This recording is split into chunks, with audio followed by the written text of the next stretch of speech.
Literally, global health is the health of populations on a global level. However, it means much more than just that. Global health represents the combined effort of a diverse range of fields and specialties to achieve not only improved health, but equity in health worldwide. Throughout the semester in this course, we got a taste of a few different aspects of global health through various class activities. The debates and editorials provided an opportunity for us to research and synthesize information, and then present what we had learned in such a way that we could have meaningful discussion around it, as if we were policy makers debating real-world solutions.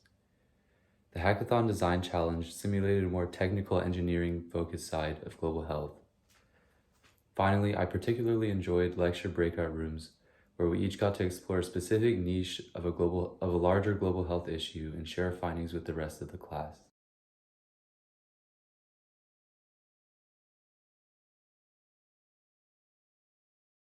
I think the most important piece of information I learned in this course is the importance of perspective. Understanding that everyone has their own perspective and every community has a unique set of circumstances seems to be one of the foundations of the equity aspect I mentioned previously.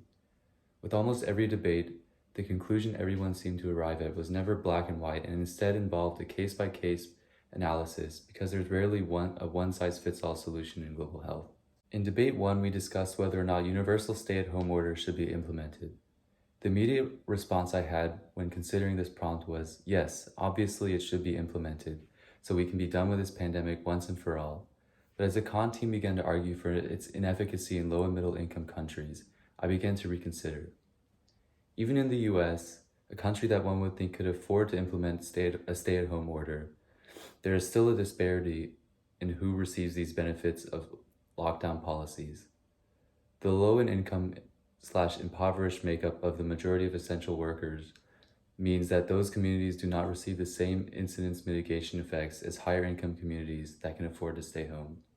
I found debate 3, which was the debate on disease eradication, to be particularly difficult to answer because on one hand, there are diminishing returns the longer eradication programs continue, since trying to stamp out the last few cases is like trying to squeeze jello to death, and low and middle income countries and communities are the ones that are least able to afford these lengthy and expensive campaigns. However, they are the ones that can benefit the most from disease eradication due to how disproportionately affected they are by the preventable conditions. Honestly, I'm not too satisfied with my answer, but I eventually ended up saying that if the infrastructure, current state of health affairs, and other factors are thoroughly considered, then eradication programs may be implemented.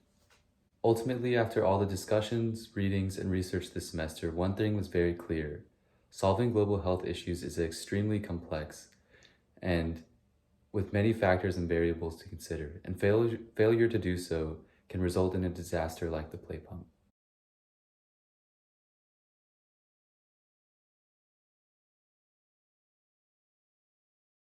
The obvious answer that most people have when asked this question would be the COVID-19 pandemic. Ever since that fateful day in March, our lives have been drastically affected. So many loved ones have been lost, some are still forced to isolate, and almost every aspect of our day-to-day lives have changed in some way. It was one of the most contentious topics in the recent presidential election, and not a day goes by where I don't listen and agree with someone else's frustrations with our situation. However, the recent news of a vaccine on the horizon seems promising. I know that it's not a magical solution and that it has its own set of problems, but there is hope.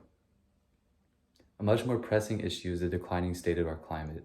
It already poses a current threat to our health, with millions dying due to air and water pollution every year, and many more lives affected by home displacement and wildlife.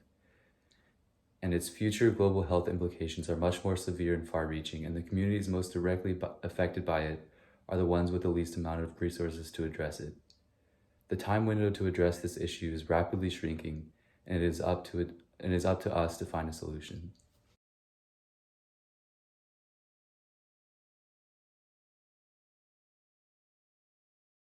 In addition to the foundations in global health that I formed in this class, there are several other practical skills that I developed as well. Many of these came from the team-based activities that I mentioned earlier. For much of this group work, we were required to delegate jobs out to each other and trust our teammates with the completion of the final project. I learned to identify my strengths and weaknesses so so that I could bring out the best in my colleagues so that we could produce the best possible result. Additionally, I gained experience thinking on my feet with lecture discussions and presentations. I just want to thank Dr. Taylor and the TA team for a great semester, and I look forward to working with all of you in the future.